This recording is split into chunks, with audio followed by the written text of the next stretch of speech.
வீட்டில் நாம் கேட்டுக்கொண்டிருப்பது அழகப்பா பல்கலை சமுதாய வானொலி. இது காரைக்குடியின் முதல் வானொலி.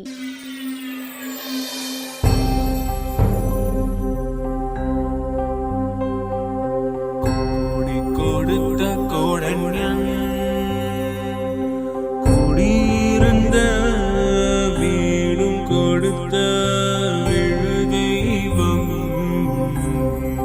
தேடி அள்ளி கொடுத்த அறிவூட்டும் வெள்ளி விளக்கு அறிவூட்டும் வெள்ளி விளக்கு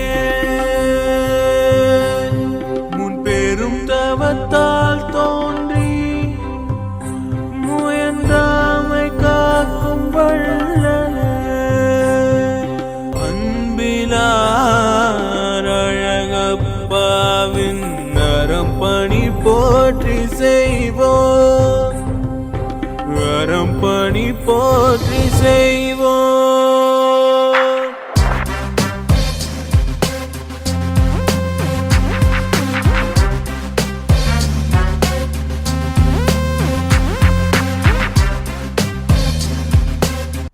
அரசு அறிவியல் தொழில்நுட்பத்துறையின் விக்யான் பிரசார் மற்றும் காரைக்குடி அழகப்பா பல்கலைக்கழகம் இணைந்து வழங்கும் அறிவியல் பாலம் புதிய தொடர் நிகழ்ச்சி அனுபவ திட்டத்தின் பரவலாக்கம். ஆக்கம் ஊக்கம் வழிகாட்டல் டாக்டர் ஆர் ஸ்ரீதர். வடிவமைப்பு செயலாக்கம் காரைக்குடி அழகப்பா பல்கலைக்கழகத்தின் சமூக பணித்துறையின் துறை தலைவர் மற்றும் பேராசிரியர் KR முருகன் அவர்கள். நிகழ்ச்சி ஒருங்கிணைப்பு சமுதாய வானொலி இயக்குனர் டாக்டர் S ராஜாராம். தயாரிப்பு குழு RJ Kamatchi, PL Kaveri Maniyan, S Rosy, M Dhanalakshmi.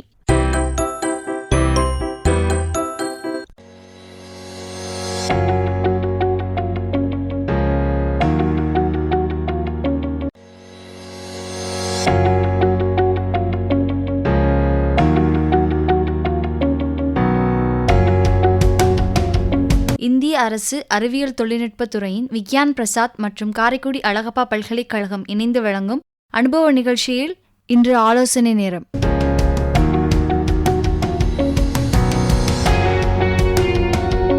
Alagappa பல்கலை சமுதாய வானொலி நேயர்களுக்கு வணக்கங்கள். நான் தனலட்சுமி. இன்று நம்மோடு நேர்காணலில் இணைவது தமிழ்நாடு அரசு சிவகங்கை மாவட்ட மனநல மருத்துவர் டாக்டர் காமராஜ். வணக்கம் சார். அனுபவ நிகழ்ச்சியில் உங்களை வரவேற்பதில் பெருமகிழ்ச்சி அடைகிறேன். மூத்த குடிமக்களுக்கு ஒரு விழிப்புணர்வு தருவதற்காக தான் இந்த நேர்காணலில் நம்ம இணைஞ்சிருக்கோம். இந்த நேர்காணலில் முதல் கேள்வியா, இன்றைய சூழ்நிலையில் மூத்த குடிமக்களோட மனநிலைமை எப்படி இருக்கு அப்படின்னு கொஞ்சம் சொல்றீங்களா டாக்டர்? வணக்கம். இந்திய அரசு அறிவியல் தொழில்நுட்பத்துறையின் விக்யான் பிரசாத் மற்றும் காரைக்குடி அழகப்பா பல்கலைக்கழகம் இணைந்து வழங்கும் அனுபவ நிகழ்ச்சியில் கலந்து கொள்வதில் மகிழ்ச்சி அடைகிறேன். நான் டாக்டர் காமராஜ், மாவட்ட மனநல மருத்துவர், சிவகங்கை மாவட்டம். இப்போ சீனியர் சிட்டிசன்ஸ் பொறுத்த வரைக்கும் மனநலம் சார்ந்த பிரச்சனைகள் நிறைய நேரங்களில் கவனிக்கப்படாமல் விஷயங்களாக இருக்குது. சீனியர் சிட்டிசன்ஸ்க்கு இம்பார்ட்டன்ஸ் கொடுக்கறதுக்கான முக்கியத்துவம் இப்போ தான் கொஞ்சம் கொஞ்சமாக எல்லாருக்குமே புரிய ஆரம்பிச்சிருக்கு. அதுவும் அவங்களோட மனநலம் சம்மந்தப்பட்ட விஷயங்களுக்காக முக்கியத்துவம் கொடுக்கறதுன்றது எல்லாருக்கும் இப்போ தான் புரிய ஆரம்பிச்சிருக்கு. இப்போ இன்றைக்கு இருக்கிற பொருளாதார சூழ்நிலையில் எல்லோரும் கூட்டு குடும்பமாக வாழ முடியாத சூழ்நிலையில் எல்லாருமே தனித்தனி குடும்பமாக போயிடுற சூழ்நிலையில் முதியோர்கள் பராமரிக்கிறது, அவங்க வாழ்வின் இறுதி காலத்தை கழிக்கிறது அப்படிங்கிறது ரொம்ப சிக்கலான விஷயமாக மாறி வருது. அதுக்கான பொருளாதார சூழலும் அதுக்கு காரணமாக இருக்குது. எல்லாருமே ஓட வேண்டியிருக்கு. வீட்டில் எல்லாருமே வேலை செய்ய வேண்டியிருக்கு. ஹஸ்பண்ட் அண்ட் ஒய்ஃப் 2 பேரும் வேலை செய்ய வேண்டியிருக்கு. முந்தி மாதிரி வீட்டுக்கு பக்கத்துலேயே நம்ம ஒரு வேலை பார்த்து அப்படி இருக்க முடியல. ஸோ அதனால் முதியோர்கள் அவங்க இருக்கிற இடத்துலையே அவங்க சொந்த ஊரில் அந்த மாதிரி தான் இருக்க முடியுது. அவங்க இடம் பெயர்ந்து ஊருக்கு போகிறத பெரும்பாலும் விரும்புறது இல்லை. அப்படி அந்த தனிமை அப்படிங்கிறது அவங்களுக்கான அந்த முதுமை காலத்தில் ரொம்ப சிரமமான விஷயமா இருக்குது. ஸோ அதுக்கான முக்கியத்துவத்தை நம்ம இப்போ தான் கொடுக்க ஆரம்பிச்சிருக்கோம். அது இட்ஸ் அன் எவால்விங் ஃபீல்டு. அது நம்ம வளர்ந்துக்கிட்டே வருது. மூத்த குடிமக்களுக்கு தனிமை அப்படிங்கிறது கடைசி காலத்தில் நிரந்தரமாயிருச்சு. அதுலேருந்து அவங்க வெளியே வர்றதுக்கு என்ன முயற்சி பண்ணணும்னு கொஞ்சம் சொல்கிறீங்களா டாக்டர்? இப்போ பார்த்திங்கன்னா வயசான பிறகு அவங்க குழந்தைங்களுக்கு திருமணம் பண்ணி கொடுத்துருவாங்க. அவங்க பையன் பொண்ணு எல்லாருக்கும் திருமணம் பண்ணி கொடுத்துற பிறகு அவங்க எல்லாம் தனித்தனியாக குடும்பமாக வரப்போ இவங்க தனியாகிடுவாங்க. எம்டி நெஸ்ட் சிண்ட்ரோம்னு சொல்லுவோம். அந்த எப்படி பறவையினுடைய கூட்டிலேருந்து எல்லாம் போயிட்டு வெறும் கூடு மட்டும் இருக்குமோ, அப்போ இவங்க மட்டும் மட்டும் இருக்கக்கூடிய ஒரு தனிமையான சூழல் வந்து இவங்கள வந்து இருக்கிறப்ப அது சைக்கலாஜிக்கலாக நிறைய பிரச்சனைகளை ஏற்படுத்தும். அந்த சூழ்நிலையை அட்ஜஸ்ட் பண்ணிக்கிறது அப்படிங்கிறது அவங்களுக்கு முடியாத விஷயமா இருக்கும். பார்த்திங்கன்னா அவங்க இதுக்கு முன்னாடி அவங்களுக்குன்னு தனியாக எதுவுமே வந்து செஞ்சுக்கிட்டு இருந்திருக்க மாட்டாங்க. எல்லாமே நம்ம குழந்தைங்களுக்கு, நம்ம பேர குழந்தைங்களுக்கு அப்படி தான் வந்து இருந்திருப்பாங்க. இப்போ வந்து ஃபேமிலியெல்லாம் தனியாக போன பிறகு அவங்க மட்டுமே இருக்கணும் அப்படின்றப்ப அப்போ என்ன பண்ணுறதுன்னு தெரியாமல் ஒரு எம்டியான ஒரு சூழ்நிலையில் வந்து நிற்க வேண்டிய நிலைமை வருது. ஸோ அப்போ அந்த சுச்சுவேஷனை ஹேண்டில் பண்ணுறதுக்கு வந்து அவங்க என்ன பண்ணணும்னா, இதுக்கு முன்னாடி இருந்த பொழுதுபோக்குகள், உதாரணத்துக்கு ஒருத்தர் வந்து சின்ன வயசில் அடிக்கடி வந்து ஒரு அரசியல் நிகழ்வுல ஆர்வம் இருக்கிறவராக இருந்திருப்பார். அடிக்கடி பேப்பர் படிக்கிறது, புக்கு படிக்கிறது இதெல்லாம் இருக்குதுன்னா, ஸோ அதை எகெயின் வந்து அந்த பழக்கங்களை எல்லாம் மறுபடியும் வந்து கொண்டு வந்து எங்கேஜாக வச்சுக்கணும். பழைய நண்பர்கள்கிட்ட பேச ஆரம்பிக்கணும். வெளியில் போயிட்டு ஒரு சின்ன குரூப் மாதிரி வந்து முதியோர்கள் ஒரு வாக்கிங் போகிற இடம், அந்த மாதிரி இடங்களில் வந்து நண்பர்கள்கிட்ட ஒரு சின்ன நண்பர்கள் குழு மாதிரி வச்சுக்கிறது, பேச ஆரம்பிக்கிறது. வேறு ஏதாவது வந்து சோஷியல் சர்வீஸ் மாதிரியான ஆக்டிவிட்டீஸில் தங்களை ஈடுபடுத்திக்கிறது. இந்த மாதிரி விஷயங்கள் வந்து அவங்கள வந்து இந்த மாதிரி தனிமையிலிருந்து விடுபடுறதுக்கு உதவியாக இருக்கும்.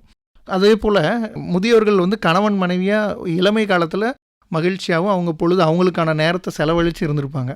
ஆனால் குழந்தைகள் பிறந்து வளர்ந்த பிறகு வந்து முழு வாழ்க்கையும் அவங்களுக்காக செலவிட்டிருப்பாங்க. அப்போ அவங்க 2 பேருமே வந்து பழைய மகிழ்வான தருணங்களை ஷேர் பண்ணிக்கிறது, அவங்களுக்குள்ளே பேசிக்கிறது, நிறைய உரையாடல்கள் இருக்கிறது.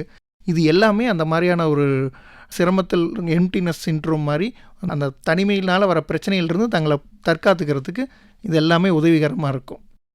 தனிமையை வந்து எப்படி தவிர்க்கிறது அப்படிங்கிறது ரொம்ப அழகாக விளக்கமாக சொன்னீங்க டாக்டர். அடுத்ததாக வந்து மூத்த குடிமக்களுக்கு என்ன மாதிரியான மனநோய்கள் அதிகமாக வருது அப்படிங்கிறத பற்றி சொல்லுங்கள். மூத்த குடிமக்கள் பொறுத்த வரைக்கும் ரொம்ப அதிகமாக இருக்கக்கூடிய மனநோய்கள்னு பார்த்திங்கன்னா, குடும்பம் வந்து தனியாக இருக்கிறதுனால வர பிரச்சனைகளோ, அல்லது அவங்க கணவனோ மனைவியோ இருவரில் ஒருவர் இறந்து போகிறதுனால ஏற்படுற தனிமையினால் ஏற்படுற பிரச்சனைகளோ அவங்க ஃபேஸ் பண்ணுற டிஃபிகல்ட்டி. ஸோ அந்த சூழலை அட்ஜஸ்ட் பண்ணிக்கிறதுக்கு சிரமப்படுறாங்க. அது ஒன்று. அது இல்லாமல் பார்த்திங்கன்னா, நமக்கு வந்து டிப்ரெஷன், எல்டர்லி டிப்ரெஷன் அது இருக்குது. எல்டர்லி டிப்ரெஷன் பொறுத்த வரைக்கும் இப்போ ஒரு சாதாரணமாக அடல்ட்டில் வந்து டிப்ரெஷன் அப்படின்னா மனச்சோர்வுன்னு சொல்லுவோம். மனச்சோர்வு வருதுன்னா ரொம்ப கவலையாக இருக்கிறது, சாப்பிடாமல் இருக்கிறது. நம்ம வெளிப்படையாக வந்து இவங்க வந்து சரியில்லை, இவங்க வந்து முந்தி மாதிரி யார்கிட்டையும் பேசுறது இல்லை, தூக்கம் இல்லை, இது எல்லாமே வந்து நான் எதிர்காலத்தை பற்றி நம்பிக்கை இல்லை, இது எல்லாமே வெளிப்படையாக தெரியக்கூடிய விஷயமா இருக்கும். ஆனால் முதியோர்களுக்கு அந்த மாதிரியான டிப்ரெஷன் வர்றப்போ பார்த்தீங்கன்னா அது அந்த மாதிரி வெளிப்படையாக தெரியாது. நீங்கள் வந்து சாதாரணமாக எல்லார்ட்டையும் பேசிக்கிட்டே இருப்பாங்க, எந்த டிஃப்ரென்ஸுமே தெரியாது. ஆனால் பார்த்திங்கன்னா ஒரு சின்னதாக ஒரு கோவம் வரும், உடம்பு சம்மந்தப்பட்ட பிரச்சனையாக அது வெளிப்படும், ரொம்ப டல்லாக இருப்பாங்க. முந்தி ரொம்ப டிப்ரெஷனாக இருக்கிறதுன்றதோட வித்ட்ரானாக இருப்பாங்க, யாருக்கிட்டையும் ரொம்ப இதுவாக இல்லாமல். இதை நம்ம வந்து வயசானதுனால அவர் யார்கிட்டையும் பேசாமல் இருக்கார் அப்படின்ட்டு இக்னோர் பண்ணிடுறதுக்கான வாய்ப்பு அதிகம். ஸோ இதனால் வந்து நம்ம இதை வந்து சரியான நேரத்தில் வந்து இந்த மாதிரி சிக்கலில் இருக்காங்க அப்படின்னா அதை ஐடென்டிஃபை பண்ணி அதுக்கு ட்ரீட் பண்ணணும். இல்லைன்னா இது சரியான நேரத்தில் ஐடென்டிஃபை பண்ணி ட்ரீட் பண்ணுறது மூலமாக தற்கொலைகளையும் தவிர்க்க முடியும். ஸோ முதியோர்கள் வந்து இந்த மாதிரியான ரொம்ப டிப்ரெஷனில் போகிறப்ப தற்கொலைக்கு பல்வேறு காரணங்கள் இருக்குது. தற்கொலைனாலே வந்து டிப்ரெஷன்னால தான் நடக்குது அப்படின்றதெல்லாம் நம்ம சொல்லிட முடியாது. சமூக காரணிகளும் இருக்குது. ஆனால் டிப்ரெஷன் மூலமாக வரக்கூடிய தற்கொலைகளை நம்ம சரியான நேரத்தில் வந்து சிகிச்சை அளிக்கிறது மூலமாக நம்ம வந்து தடுக்க முடியும், கண்டிப்பாகவே தடுக்க முடியும். இது ஒரு விஷயம். அடுத்தது பார்த்திங்கன்னா இன்னொரு முக்கியமான விஷயம் என்னென்னா டிமென்ஷியா அப்படிங்கிற மறதி நோய். இது வந்து மூளை நரம்பு தேய்மானத்தினால ஏற்படுற மறதி. இதில் பார்த்திங்கன்னா ஒரு இனிஷியலாக வந்து நமக்கு வந்து மறதி இருக்கிறது அப்படின்றதே நமக்கு தெரியவே தெரியாது. வச்ச பொருள் எங்கே வச்சோன்றதை மறந்துடுவாங்க. டக்குன்னு வந்து போகிற வழியில் எங்கேயாவது மிஸ் பண்ணிவிட்டு பொருளெல்லாம் திங்ஸை மிஸ் பண்ணிட்டு வந்துடுவாங்க.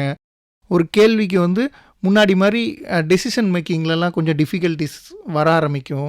பேசுகிறதுலையே வந்து டிஃப்ரென்சஸ் தொடர்ச்சியாக வந்து பழசெல்லாம் ஞாபகம் வச்சு பேசுகிறது எல்லாமே வந்து சிரமமாக இருக்கும். ஸோ இந்த மாதிரி டிஃபிகல்ட்டிஸில் ஆரம்பித்து பார்த்திங்கன்னா கடைசியாக வந்து வீட்டுக்கு வழியே மறந்துடுறது. நமக்கு ரொம்ப க்ளோஸாக வந்து மனைவி பையன் பொண்ணுன்றது தவிர மீது எல்லாரையும் மறந்துடுது. ஈவன் ரொம்ப சிவியர் ஸ்டேஜில் அந்த க்ளோஸ் ரிலேட்டிவ்ஸே யார் பேர் என்ன மறந்துடுறது.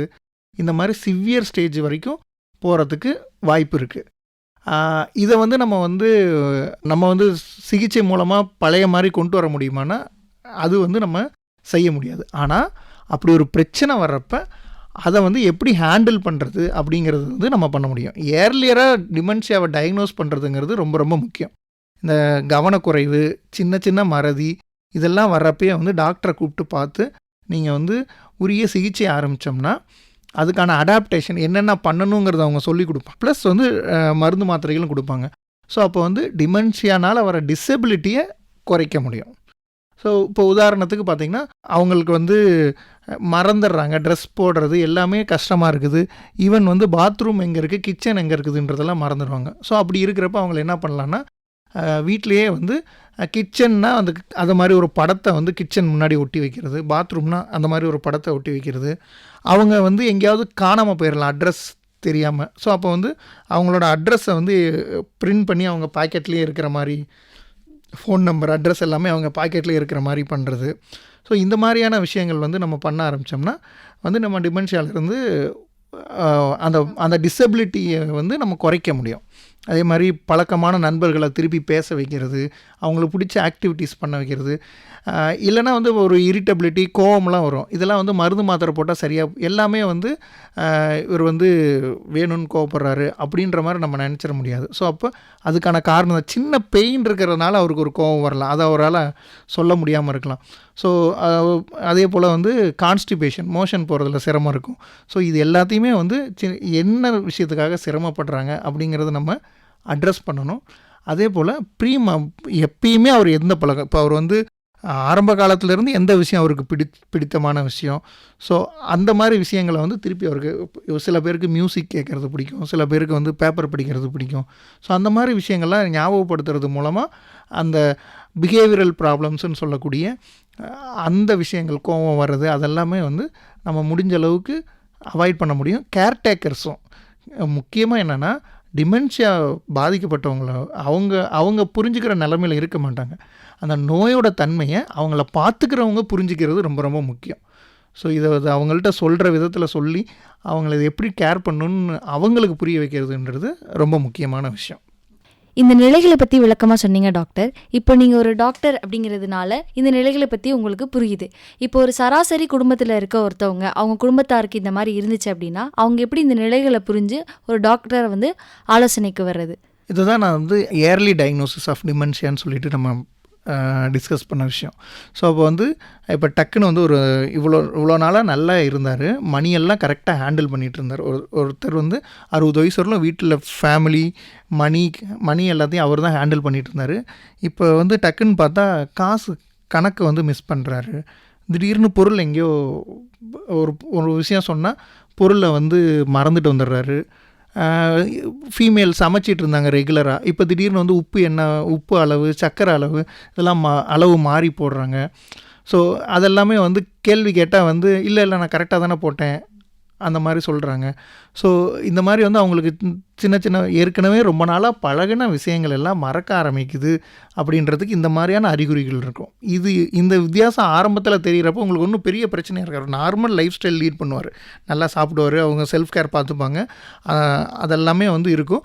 பட் இந்த சின்ன சின்ன மாற்றங்கள் இருக்கும். ஸோ இந்த மாற்றங்களை ஐடென்டிஃபை பண்ணி உடனே டாக்டர்கிட்ட கூட்டிகிட்டு போகணும். இது வந்து டிமென்ஷியா பொறுத்தவரையிலும் சைக்கியாட்ரிஸ்ட்டு, நியூராலஜிஸ்ட்டு எல்லாருமே சேர்ந்து பார்க்கக்கூடிய விஷயம். ஸோ சைக்கியாட்ரி டாக்டர்கிட்ட முதல்ல அழைச்சிட்டு போயிட்டு அவங்க ஒர்க்கப் பண்ணாங்கன்னா நம்ம வந்து இது டிமென்ஷியா அப்படின்றத நம்ம கண்டுபிடிச்சிடலாம். இந்த மாதிரியான மனநல பிரச்சனைகள் வருதுன்னு சொல்கிறீங்க. அந்த மனநல பிரச்சனைகளுக்கெல்லாம் மாத்திரை மருந்து மட்டும்தான் தீர்வா டாக்டர், இல்லை வேறு எதுவும் தீர்வுகள் இருக்கா? மாத்திரை மருந்துகள் வந்து மனநோய்க்கு மாத்திரை மருந்துகள் மட்டுமே ட்ரீட்மெண்ட் அப்படின்றத நம்ம சொல்ல முடியாது.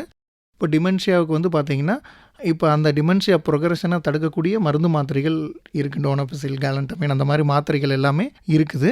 பட் அது மட்டுமே ட்ரீட்மெண்ட் கிடையாது உங்களுக்கு. ஸோ அது இல்லாமல் இப்போ அவங்களோட பிஹேவியரல் தெரப்பிஸ், இப்போ சொல்கிறேன் இல்லைங்களா, அவங்க லைஃப் ஸ்டைலை எப்படி அடாப்ட் பண்ணுறது, மியூசிக் தெரப்பி, லைட் தெரப்பி, இந்த மாதிரியான சிகிச்சை முறைகளும் இருக்குது. ஸோ இது வந்து ஒரு காம்ப்ரிஹென்சிவாக ஒரு ஹோலிஸ்டிக்காக ஒரு பேஷண்ட்டை முழுசாக பார்த்து ட்ரீட் பண்ணுறது. அப்போ வந்து மருந்து மாத்திரைங்கிறதும் முக்கியமான விஷயந்தான், அது ட்ரீட்மெண்ட்டோட ஒரு பார்ட். சரிங்க டாக்டர், இப்போ மூத்த குடிமக்களுக்கான பிரச்சனைகள் எல்லாத்தையும் ரொம்ப விளக்கமாக எடுத்து சொன்னீங்க. இதோட முதல் பகுதி நிறைவேறுகிறது. அடுத்த பகுதியில் நம்ம இன்னும் நிறையா மூத்த குடிமக்களுக்கான மனநிலைமைகளை பற்றி, எப்படி அவங்களுக்கு மனநோய்கள் வருது அப்படிங்கிறது எல்லாத்தையும் பற்றி இன்னும் கேட்டு தெரிஞ்சுக்கலாம் டாக்டர்கிட்ட. டாக்டர் காமராஜ் அவர்களோட இணைந்து இன்னும் நிறையா மனநோய்களை பற்றி ஆலோசித்து நம்ம இன்னும் அதுக்கான தீர்வுகளையும் தெரிஞ்சுக்குவோம். தொடர்ந்து இணைந்திருப்போம். இது அனுபவ நிகழ்ச்சி, அழகப்பா பல்கலை சமுதாய வானொலி.